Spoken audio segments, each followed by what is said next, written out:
फटका चांगला होता आणि काय फलंदाजी करताना दिसतोय फरदीन काझी. ऑटोमॅन खालीच ठेवला आणि त्याच्यानंतर ठाणे जिल्हा अमिश पवार यांच्या हातामध्ये चेंडू पाहायला मिळतोय. त्यांनी ठाणे जिल्ह्याचं नाव मात्र टेनिस क्रिकेटच्या पटलावर भारतभर करण्याचा कारनामा केलाय आणि दुसऱ्या बाजूला मुंबई शिवडीचा युवा नाव फरदीन काझी ज्याची झलक मात्र 3 विकेट 2000 आदित्य प्रिया लॉजिस्टिक यांच्याकडून साठी असणार आहेत. आणि पहिलाच बॉल खूप चांगला फटका येताना पाहिला मिळाला. फरदीनच्या बॅट मधून बॉल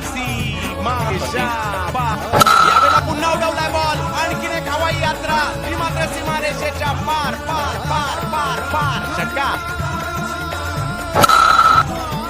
कुठला गेले. आणखी एक जागा बनवली आणि पॉइंटच्या डोक्यावरून वेश फरदीन यांच्यासाठी टप्प्याचा बॉल फाईन लेगची दिशा. वा फरदीन काझी सुरुवात त्यांनी केली होती परंतु किरण यांचं कमबॅकही आपण पाहिलं. वा वा वा जबरदस्त फरदीन काझी.